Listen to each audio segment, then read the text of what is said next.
Ma femme a exigé que nous fassions finance à part après notre mariage. Quand j'ai perdu mon emploi, elle a refusé de m'aider à payer les factures. Tes problèmes ne me regardent pas, m'a-t-elle dit. Puis, elle a été licenciée et a piqué une crise quand j'ai utilisé ses propres mots contre elle.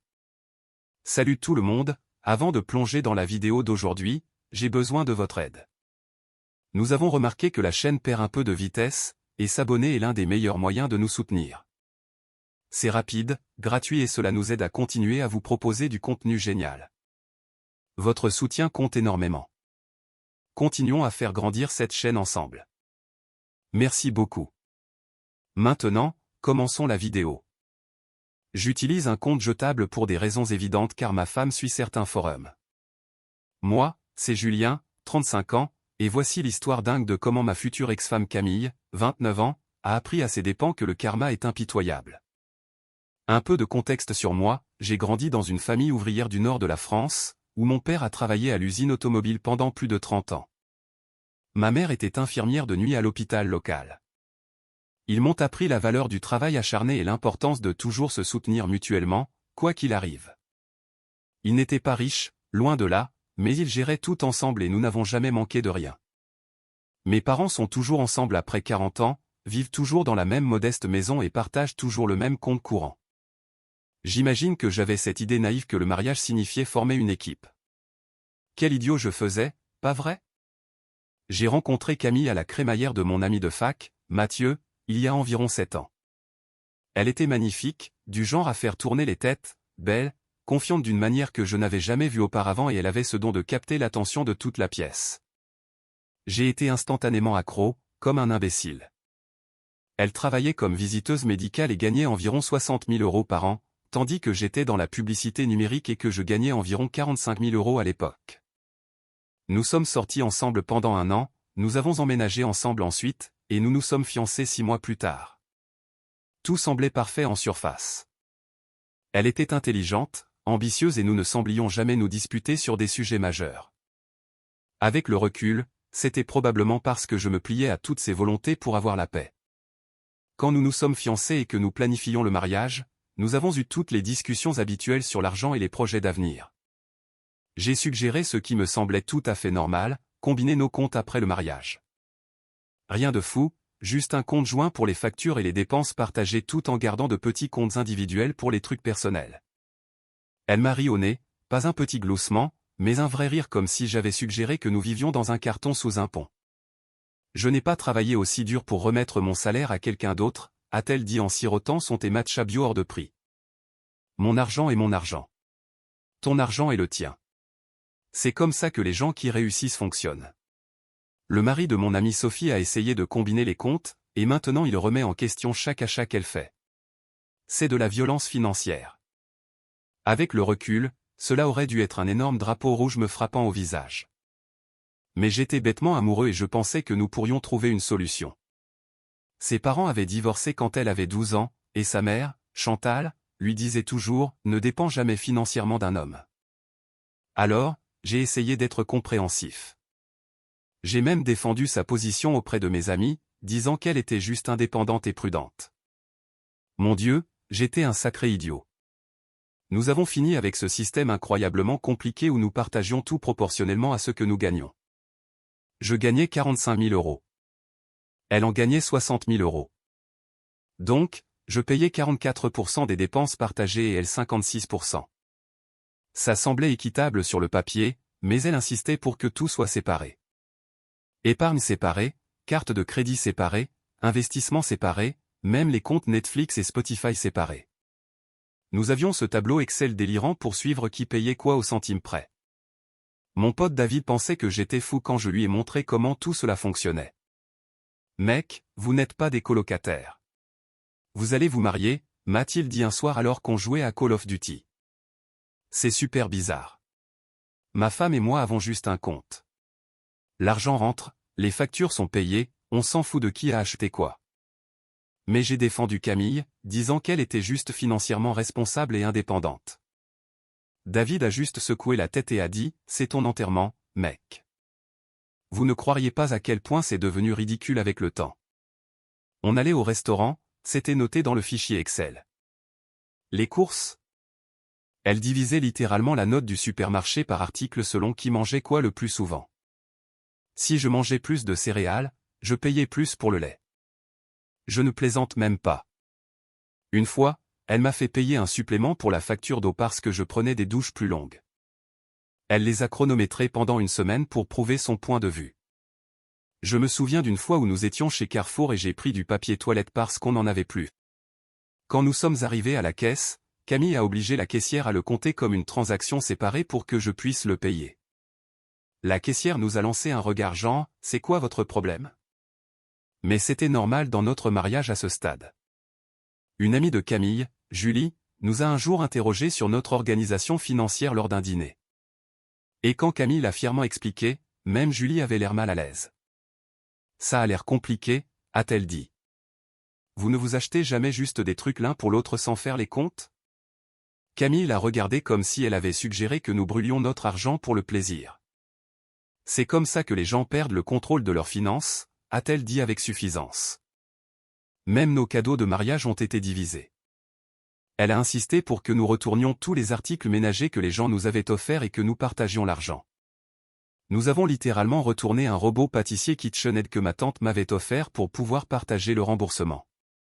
Ma tante me demande encore des nouvelles de ce robot parfois, et j'ai trop honte pour lui dire ce qui lui est arrivé.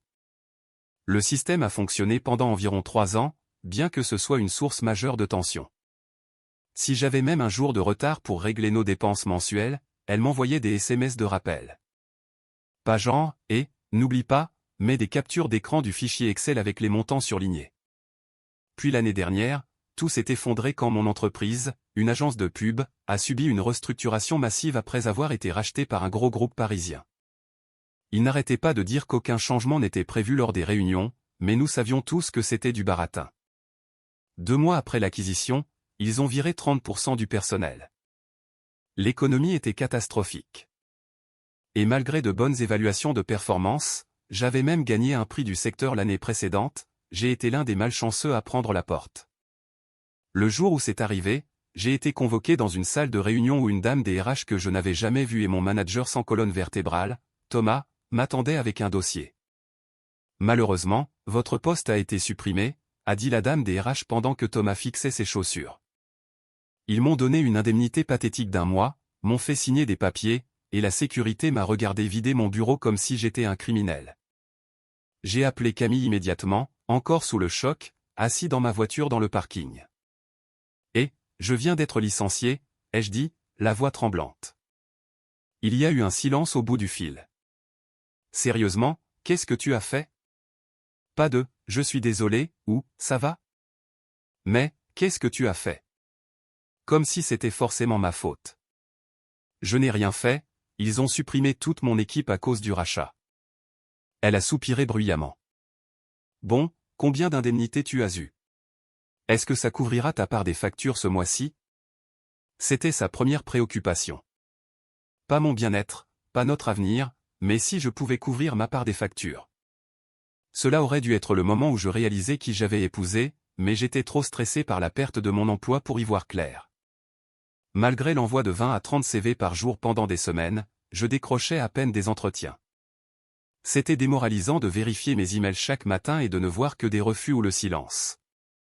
Mon pote Christophe, qui travaillait chez Google, a essayé de me coopter, mais ils avaient gelé les embauches. Mon ami de fac Ryan, qui avait sa propre agence, ne pouvait pas m'embaucher car ils étaient en difficulté aussi.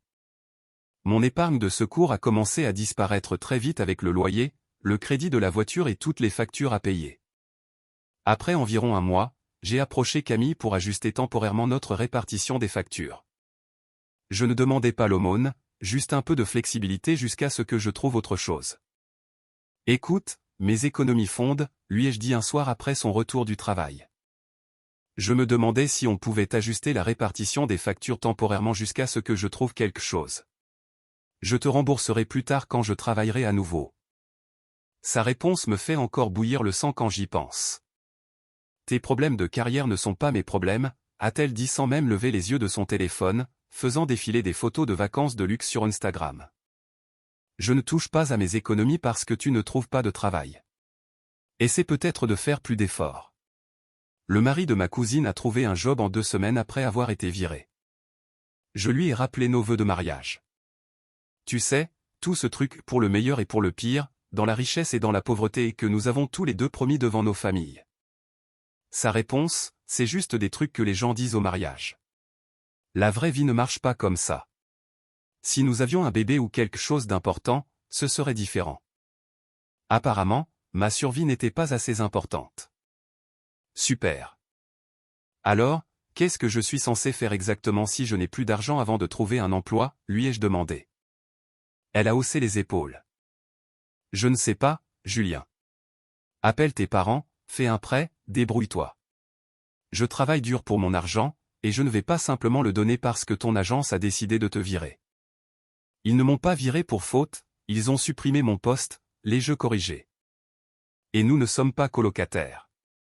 Nous sommes censés être partenaires.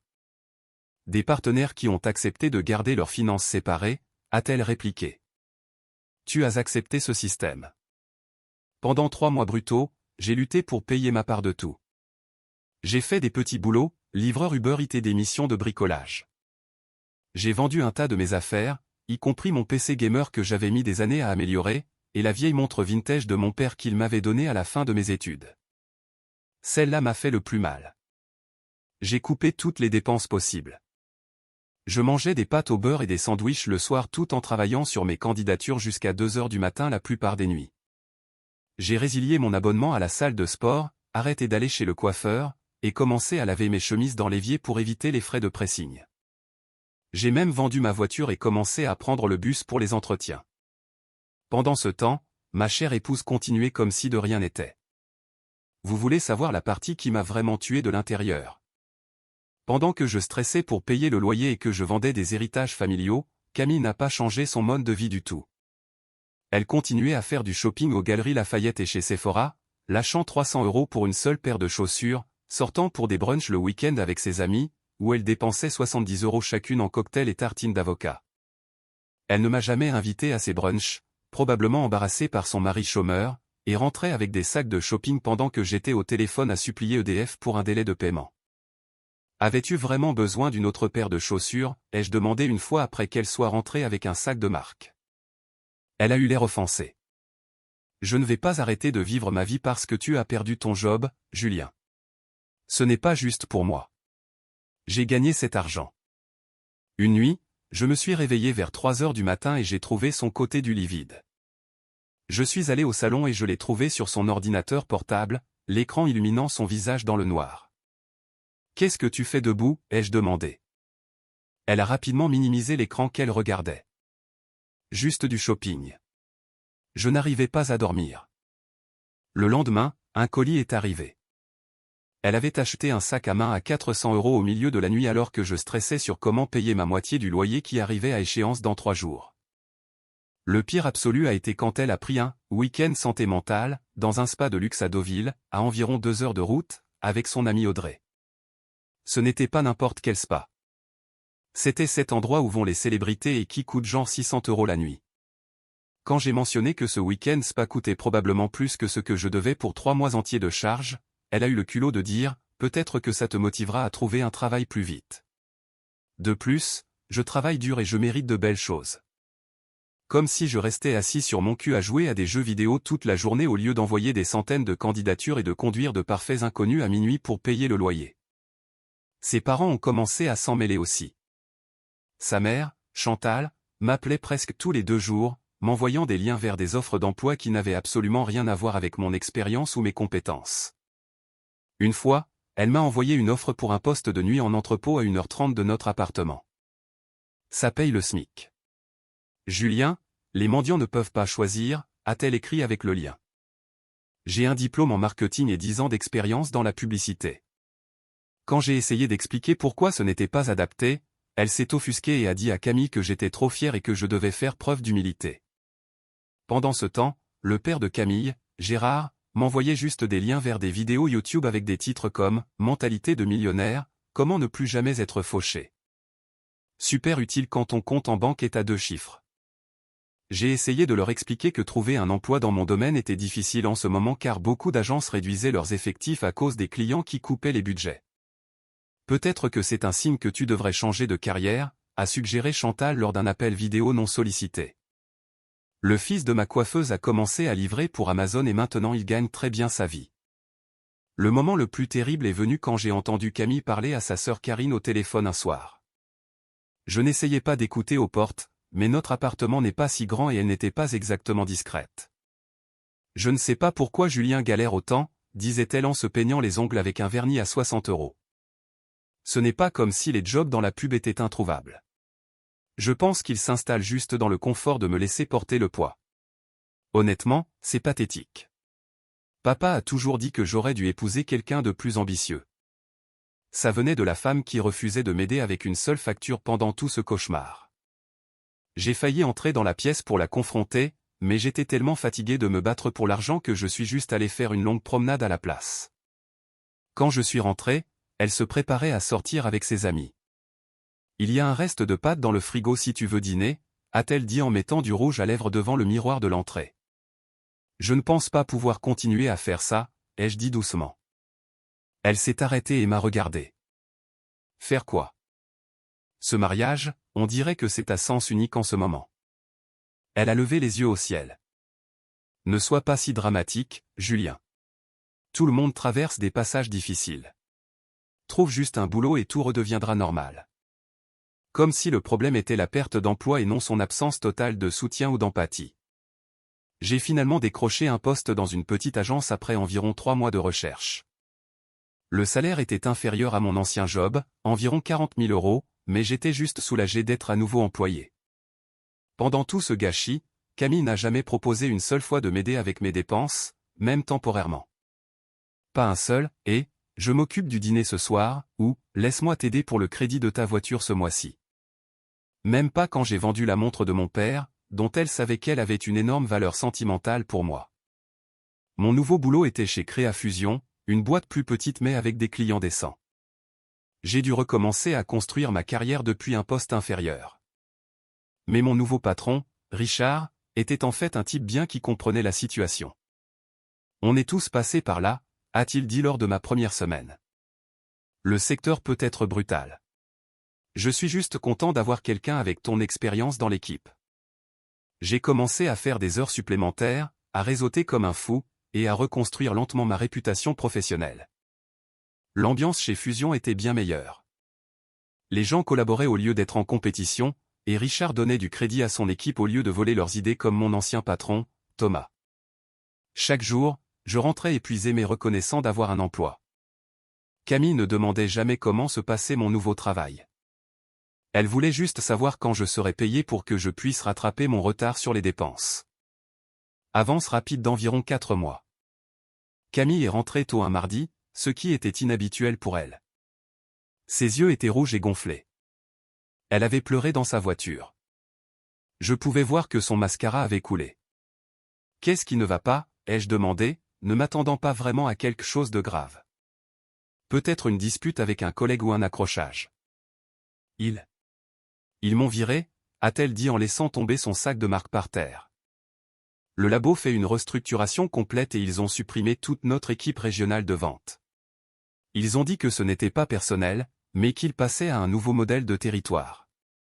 J'aimerais dire que je me suis senti mal pour elle, mais honnêtement, ma première pensée a été « bienvenue au club ». J'ai essayé de rassembler un peu de sympathie puisque je savais exactement ce que ça faisait. Je suis désolé d'entendre ça. Est-ce qu'ils t'ont donné des indemnités, ai-je demandé. 2 mois, a-t-elle reniflé. Mais Julien, tu ne comprends pas. Il n'y a pas de boulot dans la vente pharma en ce moment. Tout le monde réduit les effectifs. Pfizer vient de licencier toute son équipe aussi. Il s'avère que son entreprise pharmaceutique avait des difficultés avec un essai clinique raté et avait décidé de réduire les coûts en coupant dans la force de vente. Les emplois étaient pratiquement inexistants avec plusieurs entreprises qui dégraissaient en même temps. Ce soir-là, elle m'a fait asseoir à la table de la cuisine avec son visage de « discussion sérieuse ». Nous devons parler finances, a-t-elle dit en sortant son ordinateur portable avec un tableau Excel déjà ouvert. Je pense que pendant que je suis dans cette période de transition, nous devrions temporairement combiner nos ressources. Je rembourserai ma part une fois que j'aurai trouvé un nouvel emploi, bien sûr, mais je pense que nous devons être pratiques en ce moment. Je l'ai regardée un long moment, absorbant ce qu'elle disait, l'audace absolue, l'hypocrisie, le deux poids deux mesures. J'ai pris une gorgée d'eau et j'ai répondu, « Tes problèmes de travail ne sont pas mes problèmes. » L'expression sur son visage. Mec, j'aurais aimé prendre une photo. Choc total, comme si elle ne pouvait pas croire ce qu'elle entendait.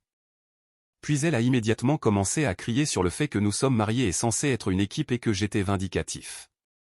Le mariage est un partenariat, Julien. Comment peux-tu me faire ça quand je suis en difficulté? C'est là que j'ai le plus besoin de toi. Je lui ai simplement rappelé ces mots exacts d'il y a 4 mois. C'est juste des trucs que les gens disent au mariage. La vraie vie ne marche pas comme ça. Mais c'est différent, a-t-elle hurlé, son visage devenant rouge. Je t'ai soutenu. De quelle manière exactement m'as-tu soutenu, ai-je demandé calmement. As-tu payé une seule de mes factures? As-tu acheté des courses quand je ne pouvais pas me le permettre? As-tu sauté un seul brunch ou viré shopping pour aider notre ménage? Elle n'avait aucune réponse à ça. Elle m'a juste fixé, la bouche s'ouvrant et se fermant comme un poisson. Quoi? Qu'est-ce que je suis censé faire, a-t-elle fini par demander. La même chose que moi, ai-je répondu. Coupe les dépenses, vends des trucs. Cherche n'importe quel boulot qui paiera les factures jusqu'à ce que tu trouves quelque chose dans ton domaine. Utilise tes économies. Débrouille-toi. Tu prends plaisir à ça, n'est-ce pas, a-t-elle accusé. Pas plus que tu n'as pris plaisir à me regarder galérer, ai-je dit. Je suis juste les règles que tu as créées. Elle est partie en trombe dans la chambre et a claqué la porte. Je l'ai entendue au téléphone immédiatement après, appelant sans doute des renforts. Elle est restée dans la chambre pendant des heures. Je me suis dit qu'elle avait besoin d'espace, alors je me suis fait à dîner et j'ai regardé la télé. Vers 20h, on a frappé fort à la porte de l'appartement. J'ai ouvert pour trouver sa mère, Chantal, avec Karine, sa sœur, juste derrière elle. Chantal m'a bousculé sans même dire bonjour. Où est-elle, a-t-elle exigé. Dans la chambre, ai-je dit en m'écartant. Karine m'a fusillé du regard en passant. Tu devrais avoir honte, a-t-elle marmonné. Elles sont allées consoler Camille pendant que je m'asseyais sur le canapé, sachant ce qui allait arriver. Effectivement, environ 10 minutes plus tard, toutes les trois ont émergé pour l'attaque. Chantal a immédiatement commencé à me réprimander sur le fait de ne pas soutenir ma femme pendant une période difficile, me traitant d'égoïste et de sans cœur. Karine était là à hocher la tête à chaque mot de sa mère. Un vrai homme prend ses responsabilités quand sa femme est dans le besoin, a dit Chantal en agitant son doigt devant mon visage. C'est un comportement honteux, Julien. Son père et moi l'avons élevé pour attendre mieux. Je suis resté calme, ce qui les a probablement encore plus énervés, et j'ai simplement demandé où était tout ce soutien quand moi je galérais. C'était complètement différent, a insisté Chantal, sa voix montant dans les aigus comme quand elle sait qu'elle est sur un terrain glissant. Camille a toujours été responsable avec l'argent.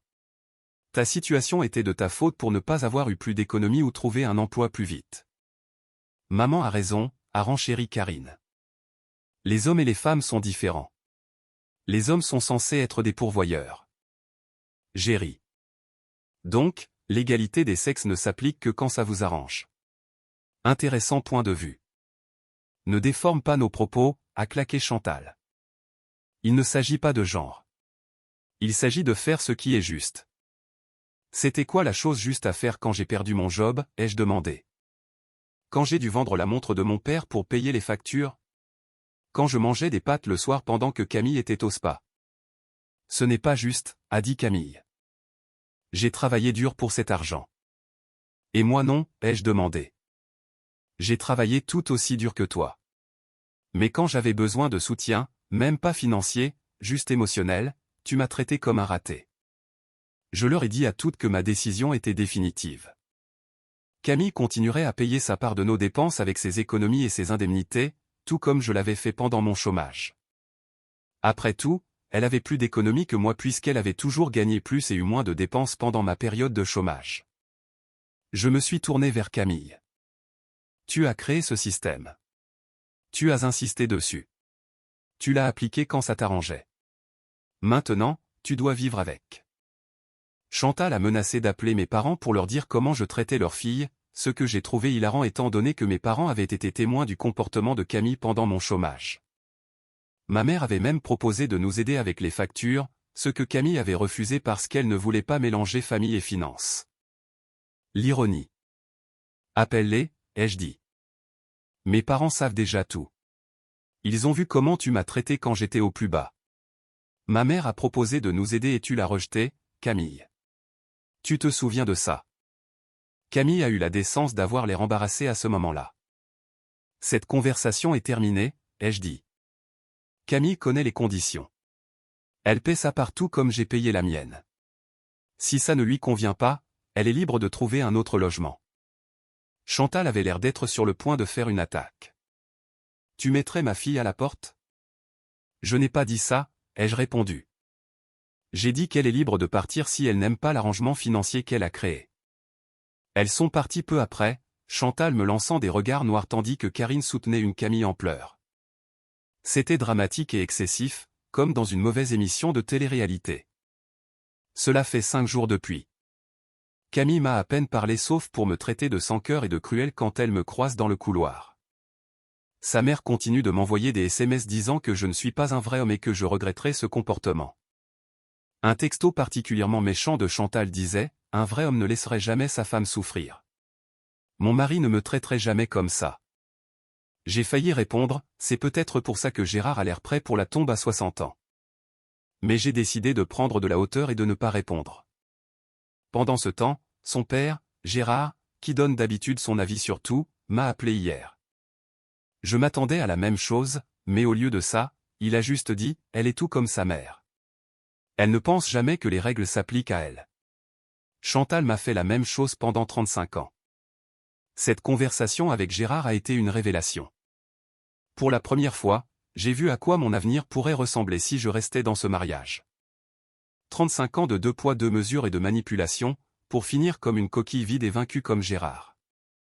Je suis pas mal sûr que notre mariage ne survivra pas à ça, mais honnêtement, je ne suis plus sûr de le vouloir.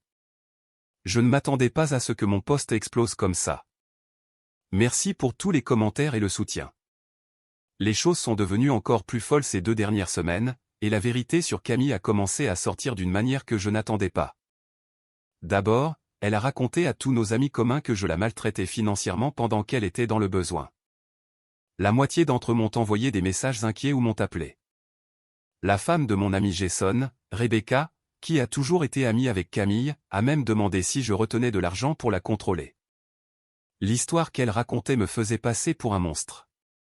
Quand j'ai expliqué toute l'histoire avec le contexte de ce qui s'est passé pendant mon chômage, la plupart sont devenus maladroitement silencieux ou ont changé de sujet très vite. Un ami, Tyler, qui a toujours été plus proche de Camille que de moi, s'est excusé après avoir entendu ma version. Mec, elle a dit à tout le monde que c'était toi qui avais insisté pour les finances séparées dès le début, a-t-il dit, l'air vraiment choqué. Elle a dit que tu utilisais sa perte d'emploi comme une vengeance parce que tu es amer à propos de ta carrière. Je lui ai montré le vrai fichier Excel qu'elle avait créé avec notre accord financier, avec son nom bien visible comme créatrice du document. Il a écarquillé les yeux. Mec, je suis désolé d'avoir douté de toi, a-t-il dit. C'est tordu. J'ai commencé à garder des traces détaillées de nos conversations après ça. Je le faisais un peu depuis mon propre chômage quand elle disait des trucs particulièrement méchants, mais maintenant je note les dates, les heures et les citations exactes. Mon instinct me disait que j'aurais besoin de ces preuves plus tard. Puis les choses sont devenues vraiment intéressantes. Mon pote Eric travaille dans une banque. Pas celle de Camille, mais suivez-moi. On déjeunait et je me plaignais de la situation quand il a fait une drôle de tête. Mec, combien tu as dit que Camille avait de côté, a-t-il demandé prudemment. Je lui ai dit qu'elle prétendait toujours avoir environ 50 000 € dans son fonds d'urgence plus des investissements. Il avait l'air sceptique. Et elle ne t'a pas aidé avec une seule facture pendant ton chômage? Ça ne colle pas. Il s'avère qu'Eric avait vu Camille à sa banque il y a quelques mois se disputer avec un manager à propos de frais de découvert.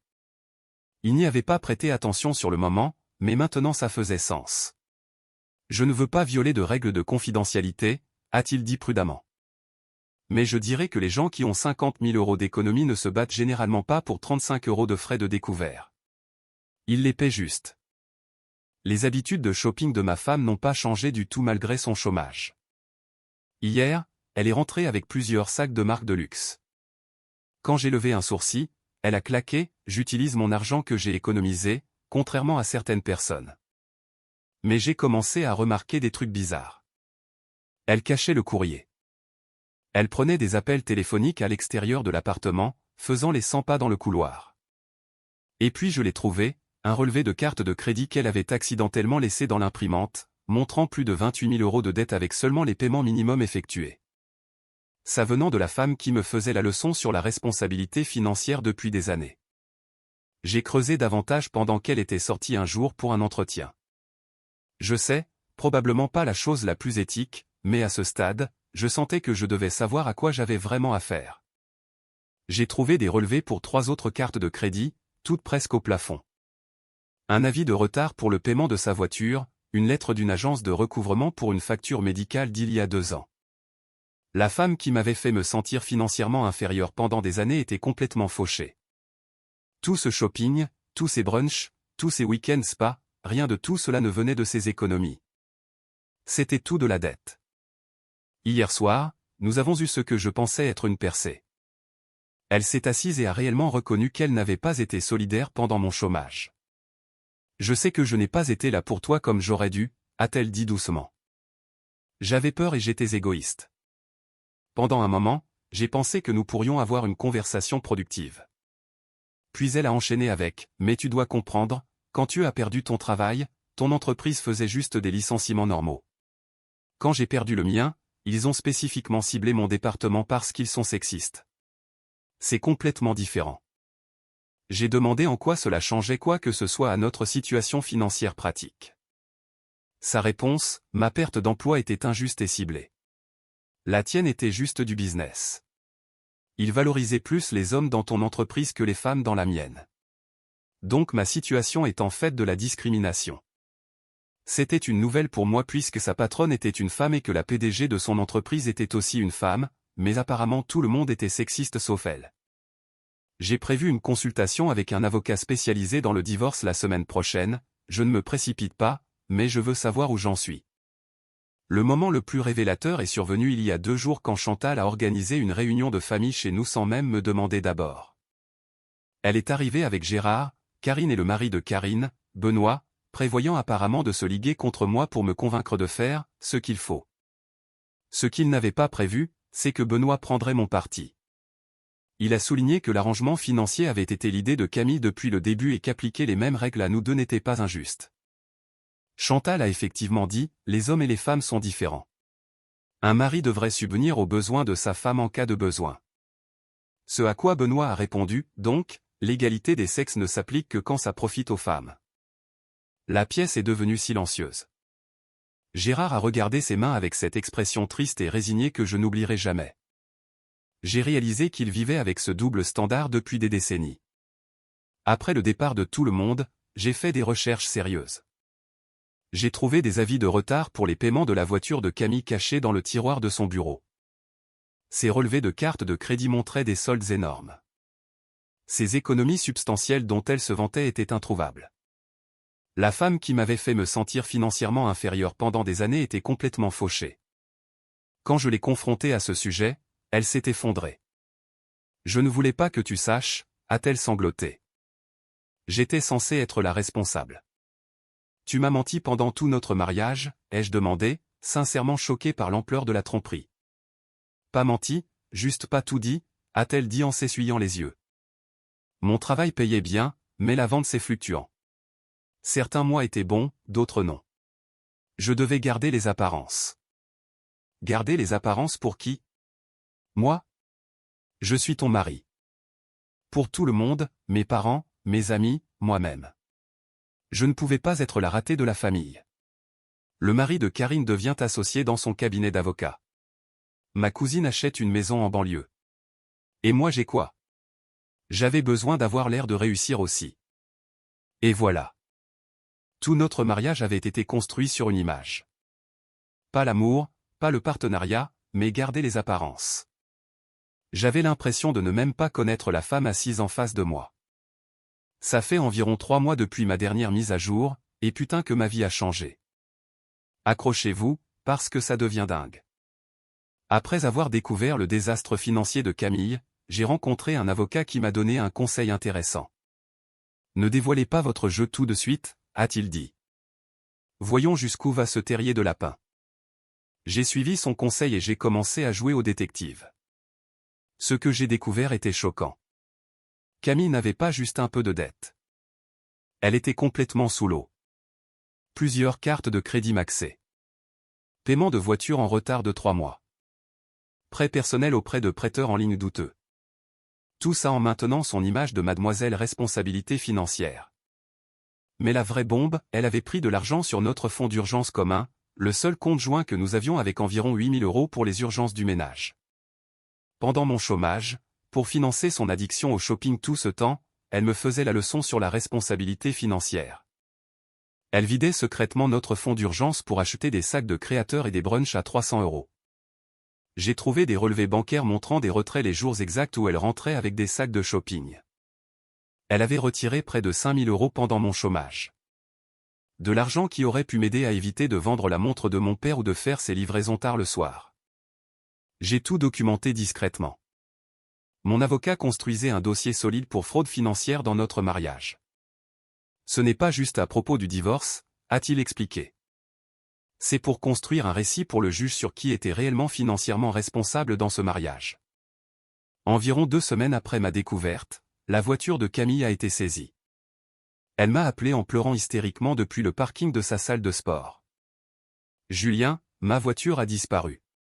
Quelqu'un l'a volée, a-t-elle sangloté au téléphone. C'était un gars avec une dépanneuse, ai-je demandé calmement. Oui. Comment tu savais? Parce que les voitures se font saisir quand tu ne fais pas les paiements pendant 3 mois. Ce n'était pas volé, Camille. La banque l'a reprise. Silence à l'autre bout du fil, puis plus de pleurs. J'ai conduit calmement jusqu'à elle, je l'ai récupérée et ramenée à la maison sans dire grand-chose.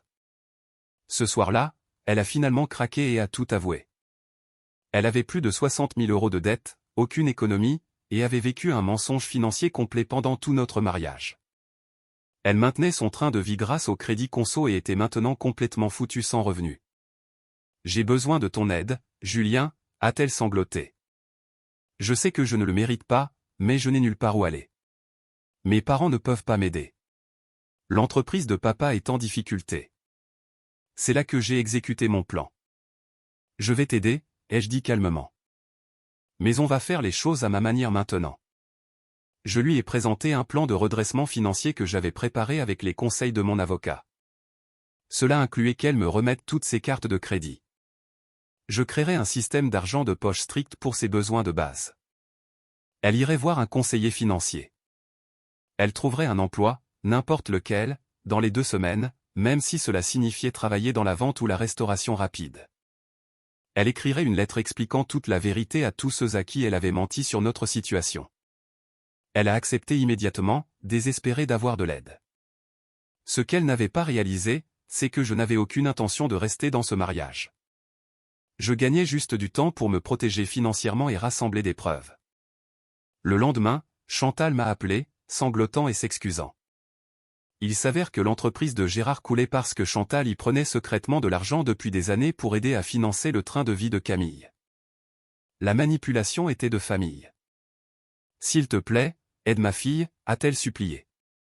Nous avons fait une terrible erreur en l'élevant en pensant que l'argent fonctionnait comme ça. Je vais l'aider à se remettre sur pied, ai-je dit. Mais il va y avoir des changements majeurs. Pendant le mois suivant, j'ai joué le rôle du sauveur financier. J'ai aidé Camille à trouver un emploi dans un café local, une énorme chute par rapport à sa carrière dans la vente pharma. J'ai surveillé ses dépenses et je l'ai gardée sur un budget serré. J'ai même assisté à des séances de conseil financier avec elle, où le conseiller, qui connaissait mon vrai plan, a aidé à enfoncer le clou sur à quel point son comportement avait été toxique. Pendant ce temps, je déplaçais de l'argent, documentais tout et préparais ma sortie avec les conseils de mon avocat. La vraie revanche est venue quand Camille a dû affronter nos amis. Dans le cadre de son plan de rétablissement, elle devait tout avouer aux amis à qui elle avait menti sur moi. Elle a dû admettre qu'elle avait été financièrement irresponsable tout en se faisant passer pour une victime. L'humiliation sociale a été écrasante pour quelqu'un qui avait construit toute son identité sur le succès et le statut. Un soir, après qu'elle ait été particulièrement docile et reconnaissante de mon aide, je l'ai fait asseoir et j'ai fait glisser un dossier sur la table. « C'est quoi ?» a-t-elle demandé. « Les papiers du divorce » ai-je répondu calmement. « Je travaille avec un avocat depuis des semaines. Tout est documenté. Tes mensonges, ta dette, ton vol dans notre fonds d'urgence. Tu peux te battre, mais alors tout le monde saura tout dans les documents du tribunal. Ou tu peux signer pour une rupture rapide et nette où je ne te poursuis pas pour l'argent que tu m'as volé. » L'expression sur son visage n'avait pas de prix. Choc complet, puis compréhension, puis défaite. « Tu as prévu ça depuis le début ?» a-t-elle chuchoté. « J'ai appris de la meilleure » ai-je répondu. « Tu m'as appris que le mariage n'est pas un partenariat. C'est veiller sur soi-même. Donc, c'est ce que je fais. » Elle a signé les papiers ce soir-là. 3 jours plus tard, j'ai emménagé dans mon nouvel appartement que j'avais secrètement loué des semaines auparavant. La suite a été fascinante. Camille a dû retourner vivre chez ses parents puisqu'elle ne pouvait pas se payer notre appartement avec un salaire de barista. Gérard a enfin trouvé du courage et a quitté Chantal, disant que ma situation lui avait fait réaliser qu'il ne voulait pas passer encore 35 ans à être manipulé financièrement. Karine et Benoît sont en thérapie de couple après qu'il a réalisé qu'il se dirigeait vers le même chemin que son beau-père. Ma vie s'est en fait améliorée de façon spectaculaire. Sans l'influence toxique de Camille, j'ai renoué avec de vieux amis, recommencé à sortir, rien de sérieux pour l'instant, et j'ai même eu une promotion au travail. Mon nouveau patron, Richard, apprécie mon dévouement et m'a mis sur la voie d'un poste de direction. J'ai croisé Camille au supermarché la semaine dernière. Elle avait l'air terrible, stressée, maigre, avec des cernes sous les yeux. Elle comptait des coupons en faisant ses courses dans le rayon des promotions. Quand elle m'a vu, elle s'est figée. « Comment se passe l'indépendance financière ?» ai-je demandé avec un sourire. Elle a juste fixé le sol. « Je mérite ça », a-t-elle finalement dit. « Mais j'ai besoin d'aide, Julien. Mes parents se disputent tout le temps. Papa a déménagé. Maman ne peut pas me soutenir. J'ai appris la leçon. Est-ce qu'on pourrait peut-être réessayer? Je t'aime toujours. » J'ai ri. Pas méchamment, juste sincèrement amusé par l'audace.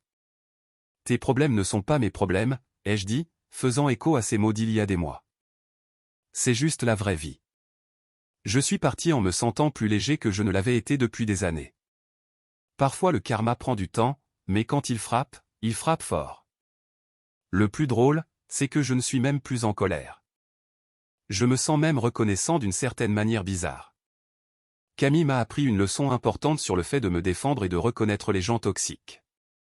Au lieu de passer des décennies dans un mariage à sens unique comme Gérard, je suis libre, financièrement stable et réellement heureux pour la première fois depuis des années. Parfois, les ordures se sortent toutes seules.